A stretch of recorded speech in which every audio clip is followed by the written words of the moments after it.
All right, hi everybody. Hello. Hi. All right, so what I thought would be a nice way to sort of continue the conversation would be to just kind of go through a series of questions and we can kind of go from there.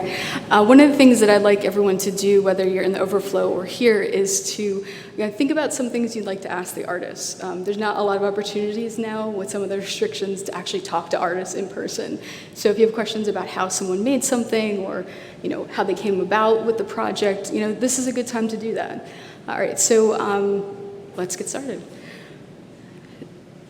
So both of you answered this a little bit as we were going over there, but what I sort of was curious about is, what inspired you to start the art? Like, what was sort of the catalyst? Because there's always like a moment that you go, I think I'm going to do this. And both of your series is pretty expansive, and so that moment decide to take on something like that. Can you talk a little bit about how you started the process? Sure, I'll go first. I started it in a very unexpected way, in that I was teaching young children. I was teaching kindergarten through fifth graders at the time, and they would use model magic for some of their projects. And so I was around it a lot, and I started just playing with it. And before I knew it, I just had all these objects that kept coming together. And then I also study Armenian art history at Tufts with Professor Christina Moranci. And so Akhtamat and many other churches and sculptures and medieval manuscripts are very close to me. So I just put them together, and this is what I got. But other works of mine deal more closely with medieval manuscripts and Armenian themes, and as Talin was saying, with paganism and feminism. And it's your turn. For me, all of this work started to happen after I visited Armenia in 2004. So before then, I knew I kind of wanted it to be in my art, but I just didn't know how. And Armenia sparked that for me. And when I came back, I started painting braids. And I had my braids from when I was 9 years old. And in the Armenian women dance costumes, they always have these two braids, and there was that connection of my identity to the Armenian woman, and you'll see it's in that painting as well. And I also saw the khachkars, and I had so many family stories, and then read other stories about what the plight of other Armenians, that the khachkars felt like a great way, because I did it in so many panels and pieces, to sort of tell those stories. So again, with the symbolism, there's a lot of different things packed into these multiple paintings that come together to make one. Thank you. When I was listening to your introduction, and I'm like looking at the works earlier, there's this beautiful balance and between like the symbols and the language and various forms of language that present in both of your works. Could you elaborate a little bit, like, and discuss how there's a use, how they're connected? Like, you started that, you partially answered, but like explicitly, like the use of language in the works and how it connects to the Armenian theme, especially considering that we're dealing with like the English-speaking audience versus Armenian-speaking audience. First, sure. No, go ahead. Okay, well, that's an interesting question for me because these particular pieces I don't think have a lot of language in them. Other pieces that I do have Armenian letters in them, and the language is very important to me. I grew up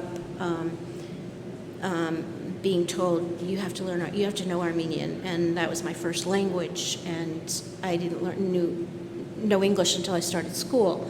So language is very important to me. I'm not sure in these particular pieces of it how much it comes out. It's probably in there somewhere. So, did I answer it? Did I answer your question?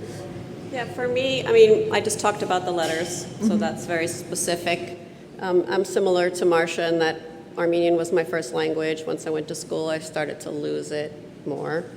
And it was spoken in my house because my father was an immigrant. My mother's American-born, my father was not. You know what, I think I almost start to make my own language, to be honest. Like, I feel like I take the Armenian, there's the American piece, and I'll take traditional things and sort of twist them, and then it sort of becomes mine, in a sense. And I agree, because I feel like there's a moment where your works are so laden with the symbolism that they're seen and read at the same time. Yes. Yeah, I'm really glad you said that too, because I am also a teacher. I teach pre-K through 8 art, and I'm lucky that I get to show my art to the 8th grade, who is does Facing History and Ourselves, and learns about genocide. So I show them my art, and the first thing we do is we read the paintings. So they look at it, they read it, they say to me what they see. And this is a little off topic, but so my critical theory class is talking about semiotics right now, and the idea that you have symbols that have multiple meanings. And I thought what was really interesting about the exhibition, and especially with both your work, is how much an object or an animal or a letter becomes not just that, but so much more. Yeah, so especially when you deal with like the historic lack of representation.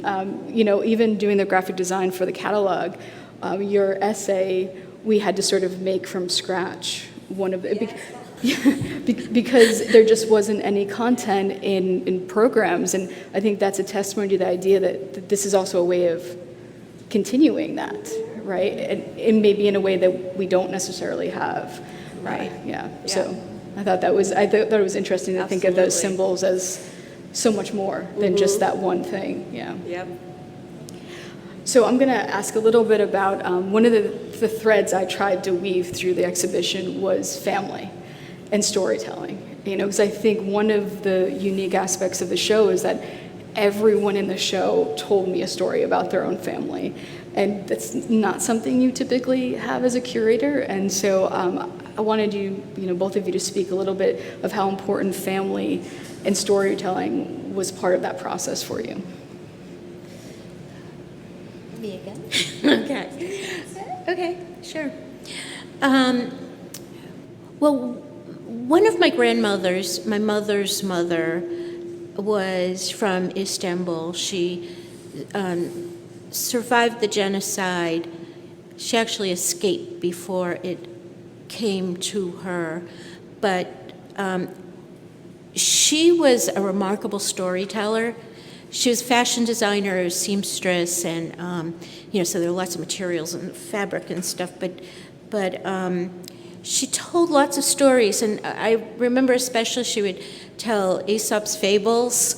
So no surprise with all these animals in my work, in addition to Akdamar. And as far as family stories, let's see. That might be all I want to say about it. I mean, I probably have more stories that I could say. I mean, I have stories like from the genocide, although my parents and grandparents didn't talk about it a whole lot, but I did hear certain things, about some of the atrocities that happened, and some of them are just unspeakable, and that's about all I want to say on that right now, anyway. Yes, for me, stories were talked about. Since I said before, my father, he was actually born in 1921. This was one of the big stories. And they were still on foot, leaving Zeytun, which is the town that they were from. And he was born in, they always called it Baghdad. And it was really hard to carry the baby. And my grandfather said, throw him in the snow, like we can't carry a baby. And my grandmother was like, no, throw my baby. Mind you, she'd already been through some horrible things with other children that she gave away, that died, that didn't the story's just heartbreaking. And then they eventually ended up in Aleppo, and that's where my father grew up. So that was that big family story. Like, we wouldn't all be here if he got thrown in the snow, kind of thing. But there are so many multiple on my mother's side. Again, for me, those stories come out in the art because that's how I'm figuring them out. Like, that's how I feel like I'm working them out. So I'm going to follow up to open up from the family to the broader community. What was interesting for me seeing Ryan putting the show together is realization that many artists in the show knew each other and were even more so they were friends. So could you talk a little bit about this phenomenon of how the larger Armenian community exists and how it becomes really intertwined and close-knit community, and how did it influence your work? Well, I guess I'll go first. Talin and I met many, many years ago in this. We both had work in this exhibition in New York that was called the First Armenian Women's Exhibition in NYC. And it was supposed to be We think it was the last. It was supposed to be an annual event, but it was only happened once. But we did meet there, and I remember Talin's painting with the braid, right? And but at that event there were a lot of other Armenian women, and it was really an interesting experience to meet everybody. And growing up, I had felt like, I grew up in a town where our family was the only Armenian family in the entire town, and so I hardly even knew what another Armenian was. It sounds crazy, but and except for when I would get driven to church, and But anyway, we've known each other through other means too, because we were in a exhibition called Kiss the Ground, and it was really important because several of us bonded through that, and we were able to realize, wow, a lot of people are doing work on the Armenian genocide, and which was so different because we both have a Western education, typical Western, university education. I went to the museum school, Talin went to RISD. So we weren't really doing Armenian-related work then. We were, I was doing large-scale abstract paintings, anyway, so it was liberating to meet other people who were doing the same thing. And a lot of us became friends. Talin and I are friends. We drove down here together. We're driving back together. I want to piggyback over that in a minute, but the Armenian community is very tight. They rely on each other. When we were talking in the car, I was saying, when I grew up, it's like you go to an Armenian dentist, you go to an Armenian doctor, that's who you trust. Because I think trust and fear are big things we grew up with, because it's understandable. Not always easy to grow up that way, but it's understandable. So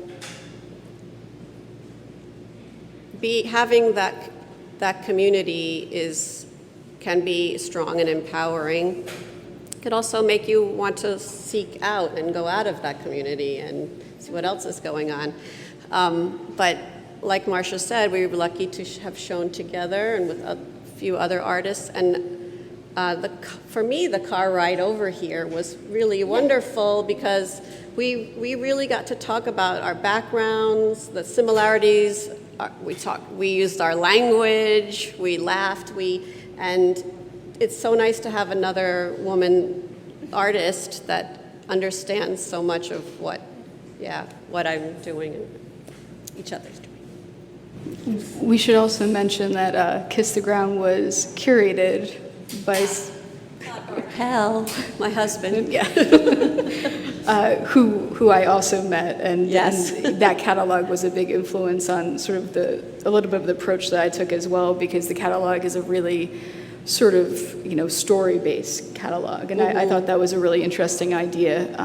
And John was in that show too. And Jackie. And Jackie. And Jessica. Yeah, so there's actually quite, and what's funny is that I did not know about the show before we spoke.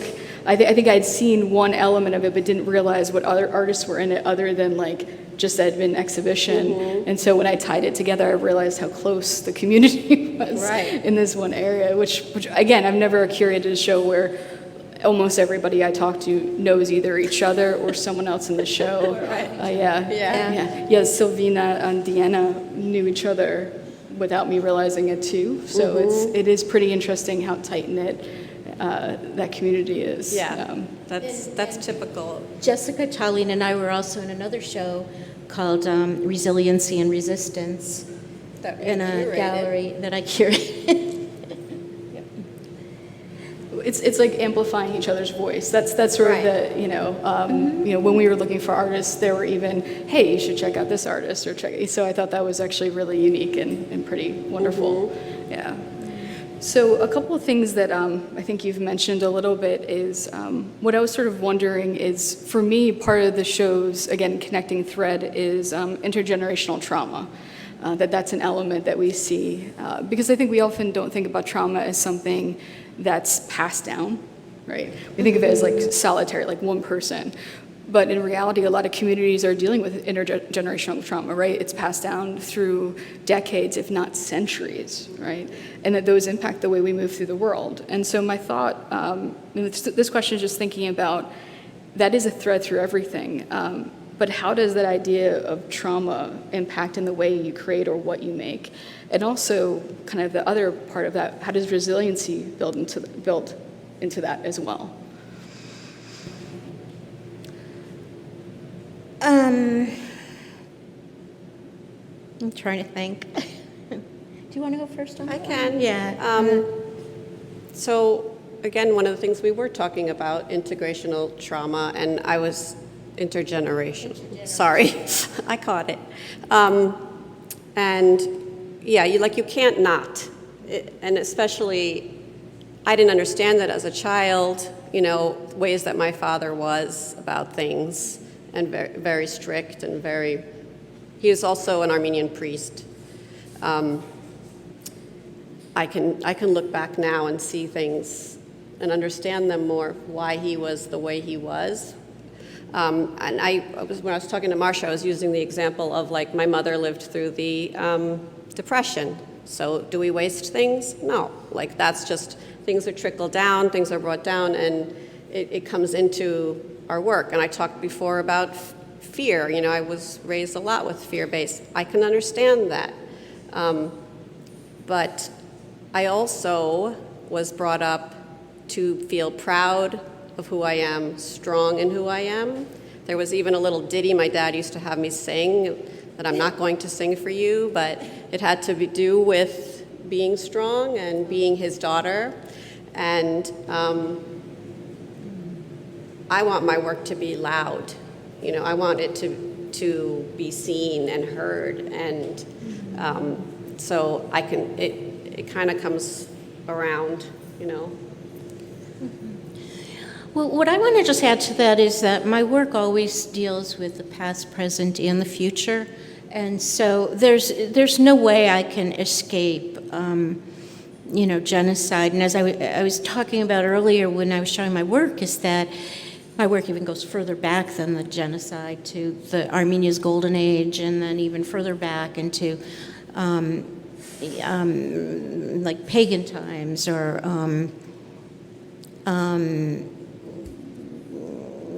to earlier times. And one of the things that how intergenerational trauma impacts me is I often have this sense of urgency, like I've got to get it out, I've got to tell it, I just have to get it out.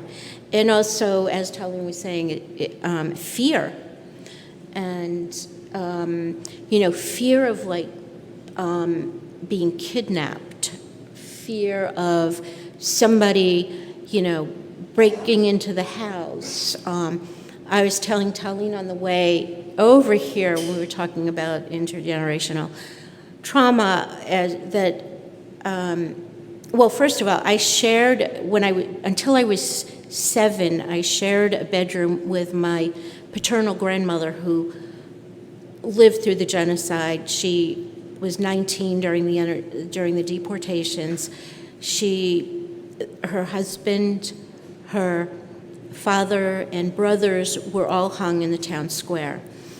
And my grandmother, her mother, and her sister and her 2 young brothers were deported. And so they starved, they went through the whole trauma. And she carried her infant brother through the whole thing until they ended up in Syria, in Aleppo, and then they ended up in Yemen for a while, and then they ended up in Beirut, ultimately in Beirut. And so I often, I have younger brothers, and I often have this fear, like one of my brothers travels a lot, and I often feel like my younger brother, it's like this, where is he? I hope he's okay, that sort of thing. And I feel like it stems from that. And I was also telling Talin that I had this dream when I was very young, and it was that people were being rounded up and put into a trash compactor and, and crushed. And it's like, why? Like, what, 3-4-year-old kid dreams of those things? Where does that come from?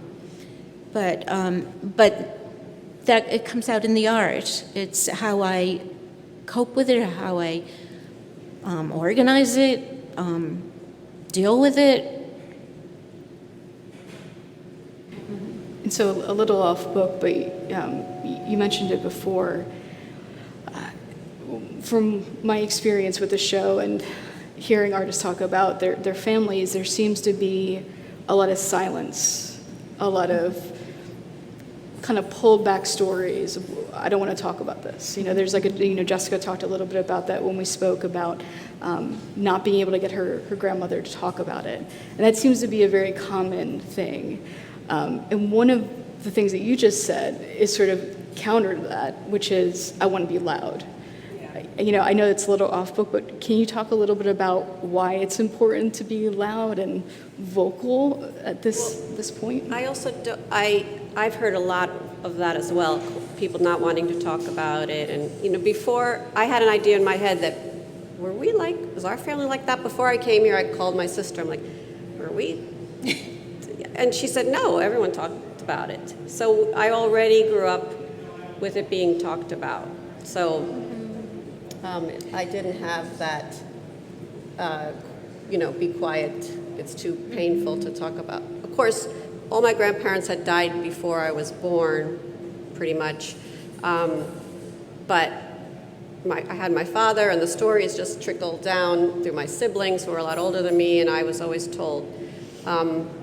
So I guess it just keeps in line with that, in wanting to say it, and to not be afraid to talk about it.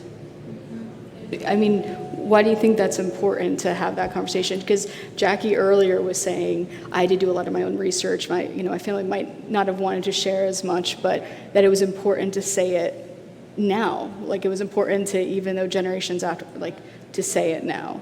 I was just curious after hearing that a couple of times today. Yeah. It is important now. I mean, it is because we want other generations to know what happened and to understand and. This is how it's coming out for me in my art. But I always think, too, like both my children are artists, my son's a filmmaker, my daughter's in art school now, how's it, maybe it's going to come out differently for that generation. And I don't know, but I know for now, for me, it's extremely important that people know.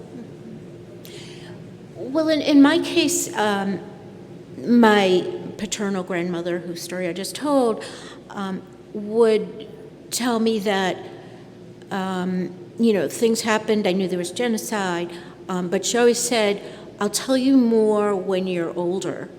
And she died when I was 19, and I was never old enough for her to tell me anything in her eyes anyway. And so I experience it as inquisitiveness. I want to know more. I want to explore. I want to keep digging. I want to uncover things.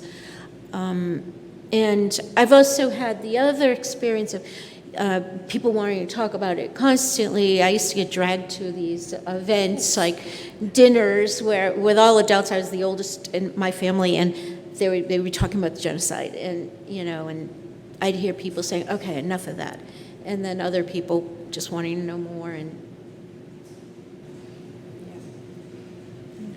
Thank you. So that question. Genocide denial, especially for the Armenian genocide, is a significant issue right now. It's not something that's previous, it's currently happening.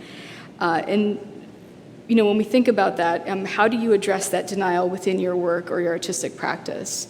I would definitely say there's some statements that address that, but I thought this would be a good opportunity since we're still, those of you who aren't very versed in the Armenian genocide, this is still something that not everybody acknowledges. And we just acknowledged it, the United States, this year, just this year.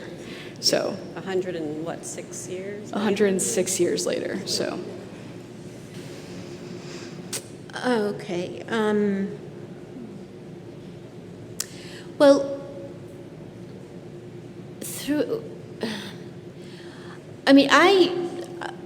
I just want to keep putting it in my work somehow or other, and that's my way of doing it. My way is also by, studying Armenian art history and learning as much as I can.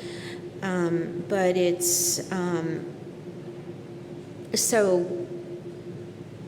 Yeah, I think it's important that it's recognized, that it's acknowledged, and so that it doesn't happen again. And it keeps happening. It has happened again. Since then, there was the Jewish Holocaust. Since then, there's Rwanda, there's Cambodia, it goes on and on. But, it has to be acknowledged so that it doesn't happen again. That's really about all I can say about it. Yeah, it just makes me so sad that it does keep happening. As a child, I thought, I learned about it, and I thought, well, that'll never happen again. That was so horrible. And it has so many times happened again. So we have to keep talking about it. It sounds like this school has a really wonderful genocide study program, which is awesome. I'm so pleased to be part of an educational system that teaches it in our schools to our younger students. And, like I said, this whole painting is about denial and telling the truth. And I think it just has to happen over and over again, I guess. It's a really maddening piece of it, I think, that people do that to each other, and so many different ways. To thank you for being generous with sharing your experience, because I think, and that's before I ask question, but I wanted to add the comment, being in the academic institutional setting, it's extra important because our audience is largely students, and the art students are right now confronted as new emerging artists. How do you address traumatic experiences? And basically listening to your talk, I hope it kind of allows some of the students to create their language and consider different approaches to how address their own experience and what they experience in their community. Because I think, unfortunately, this kind of intergenerational traumatic experiences are pretty abundant in contemporary, in national and international scale. And also for the students who are not artists, that is important to understand how visual culture that subsumes everything will process reality through visual culture. So for non-artist students to hear something like that hopefully enhances their understanding how that visual language works on so many levels to address and express and preserve, and confront the issues that are here, your work denies attempts to erase the past or change it. And I agree, it's utterly important to as a final, as a question, I just wanted to ask you if you could talk a little bit more about what do you feel the audience takes away, and what you would hope the audience would take away, the hearing you speak and seeing your work in the context of this big conversation. Well, I would. Ideally, I would like the audience to, be more aware of genocide and to acknowledge it and to not deny it. I would also like to point out that, Armenian is a culture that seems, as far as the whole world scheme of things goes, it's sort of invisible in a certain way. I think in terms of, when I was younger and I would say I'm Armenian, people would say, what's that? So I would like people to know more about the culture, and I'm hoping that my works make people more curious, which is part of why I don't make the symbolism very blatant either, so that you have to work to figure it out, and you have to bring something from yourself to it. So I hope it's a give and take, and that people are just more aware of genocide, denial, and hopefully to eradicate it as much as possible. Mm-hmm. Yeah. Yeah. I would say, if you noticed in my piece, the color is quite intense, and I use a lot of color, and a lot of that's borrowed from the illuminated manuscripts, and I feel like that's a draw. I want to draw you in with color and beauty, because our culture is really beautiful, and it is deep, and there is so much to it that we're not just about genocide, and I feel like you're getting all those things. I'm trying to give you all those things, and I can't totally remember exactly what the question was. One of those moments, but I'm hoping that you will stop, you will look, you will wonder. So I'm just going to kind of say a few things, and then I'm going to steal that. And then we'll open it up to questions, which I hope some people have. So one of the reasons why I curate this kind of topic, now I'm kind of known for doing difficult, challenging exhibitions, but I think it's really important to challenge yourself, both in your work and in the content that you're creating. And I had Bob actually asked me today, why are you doing this? And I was thinking about it today, why am I here? doing this sort of curation, especially when it's really hard and difficult and it's overwhelming. I think, I've seen a lot of students come in and get overwhelmed by the stories and the different things that they're looking at. And, people ask me like, why do you want that? And I started thinking about that today. And for me, what I would hope that all of you walk away with is that, this is a collective action. That's for me and for the artists, I believe. For me, it's not just about remembrance or memory. It's about recognizing someone's humanity and the experiences they've had, and to the best of our ability, prevent this from happening again. And there's ways that we can do it in our own country and in the world that we live in, which is acknowledge genocide, listen to people's stories, and also make sure you know the history, right? That's such a critical part of all of this. And this applies to Armenian genocide, it applies to the Holocaust, it applies to our own country's genocide that's happened here too. We as a United States also have that issue, but we're very reluctant to look at it and to acknowledge it. So I think the start is for us to see this as a collective action of morality, of being ethical, that we can't keep teaching history that avoids this. We can't be silent. And so I hope through the exhibition, this becomes a catalyst to use your voice. That's my hope. You can tell me if I'm successful or not after this. So with that, I just wanted to sort of kind of come back to that, since it was a great conversation I had earlier. Do you have questions? And the questions can be about the content or about just like, how did you make this? Mm-hmm. I think many of our students avoid maybe difficult topics in their work because it's hard. I do that kind of work too. So does Mariana, so does Wendell, And so it is hard, but I think it's worthwhile. And so can we have some questions that we can pose to any of us, to the artists?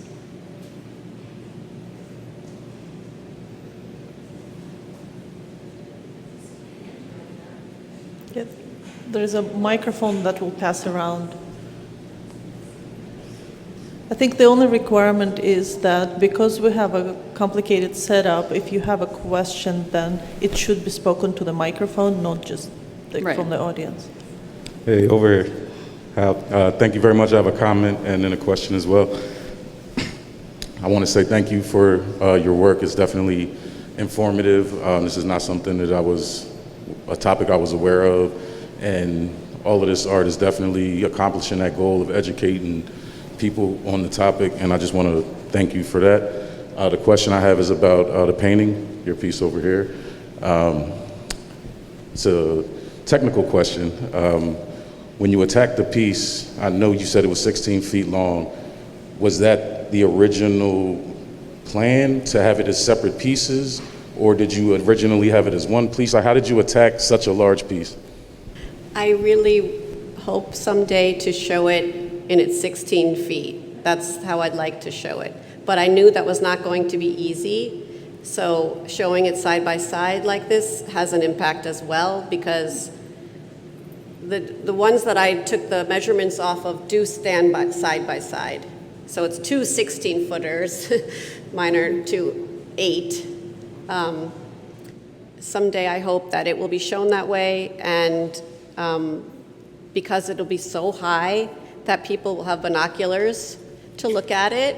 And when they were taking apart the khachkars and people were in Iran filming it, there's all this like shaky footage of it being taken down. So I imagine like looking through the binoculars and being like on the other side of the water and watching it in a sense. So that's my plan, but I also knew that this was possible, that it could be shown this way and still be strong. So, thank you. Thank you. Just one more comment about that. I really appreciate the intersectionality, the way you touch on current events as well as historic things and tie it all together. I think it works very well. Thank you. That's something newer in my work, so I appreciate that. Show it as 16 feet, but there just wasn't room. Yeah, I swear, we talked about Yeah, it. and I would've realized loved it couldn't have even have been there because there's a thing, something there. So we did talk about it, Yes, but we were did. like We did. measuring out walls, and it just, but, you know. I think it it's- looks great. I do too. Yeah, and we should mention, this is the first time it's being Oh, shown. yes, the very too. first time. So, This piece took me over a year to make, yeah, and so we're very grateful Yes. for that part. and thank you Yeah. for that. Any other questions?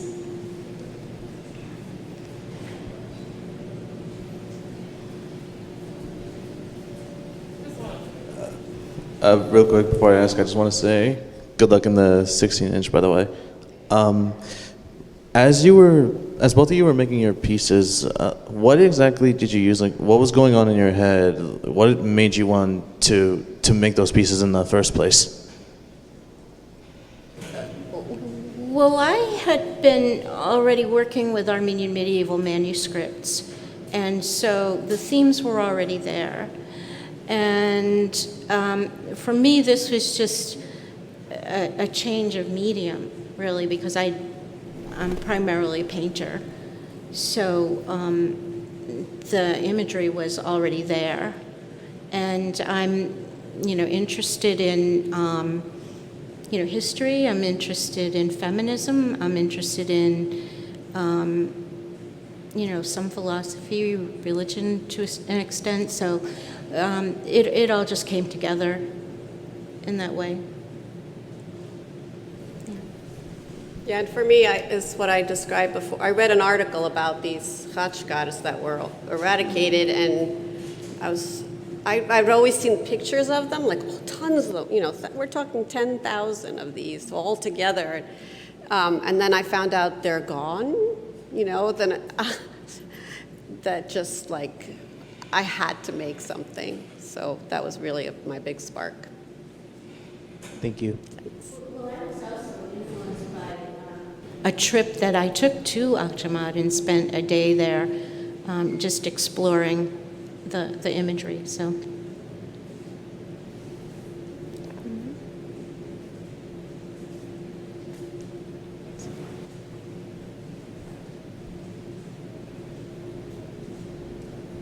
Yeah, I was just wondering where the khachkars are that are 16 feet. Are they in Turkey. present-day Armenia? Okay, They're so in what? Turkey. Saint Tavit of Abrank was the monastery or the area that they're in. Right. Although Armenia, they did commission somebody to make replicas of them. So there are two in Armenia now near Echmiadzin, Oh, okay. but they're new, they're not the originals. So they're in Turkey and we can't really see them. And do you know what province that would have been? No, I'm sorry, I'm not Okay. sure. But we can look it up. Yeah. And then my other question for you was, when did you go to Akhtamar? Oh, in 2016.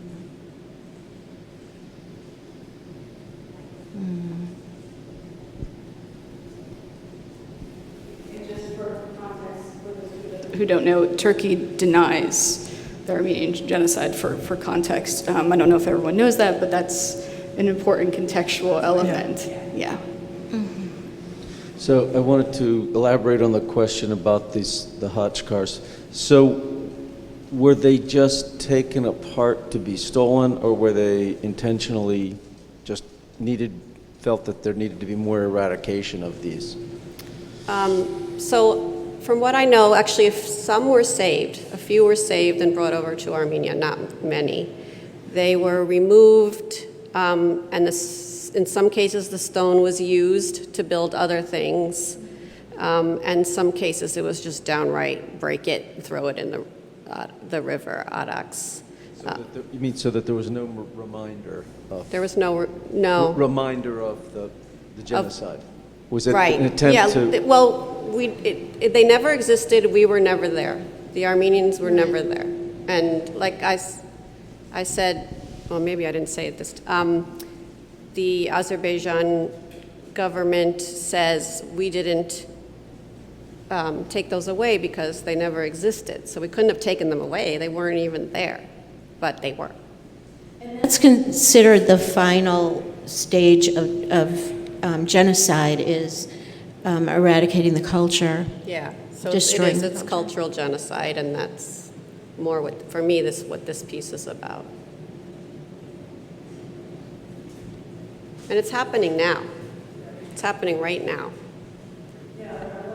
And that, for the context, like, it didn't end then. It's like 21st century. It's still an ongoing event. It's still unraveling. Yeah, I mean, if you think about, we often think if you have massive events, massive genocide, this is an easy thing to say, this happened, this was wrong. We think that it's like that, but the reality is that, the reason why it took the United States so long to do that is because they didn't want to upset Turkey and other connected provinces. And so the idea here is that it's current, this sort of denialism. And I think you're seeing it in other parts of the world too, and other examples of genocide. And the idea of wiping things out, both culturally and actually people, is something that's happened over and over again. So for me, this is a radical act, right? To say, no, we're still here, right?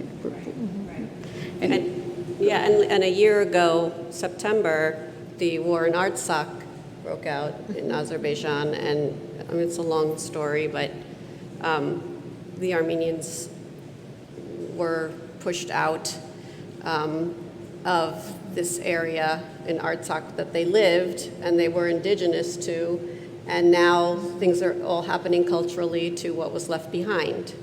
Mm-hmm. Again. Yeah.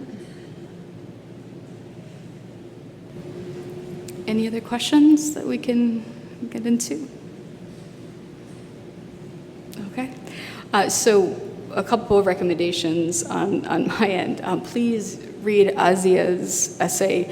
I am not a genocide historian, so I am not the best source for all of this. This is obviously something I curate, but she's a much better person to talk to you about the history and give you all the information that you need, and the essay is phenomenal.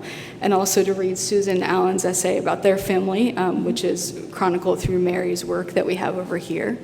And I just, like I said before, for me, curating, art making can be a radical act. It can be a call to action.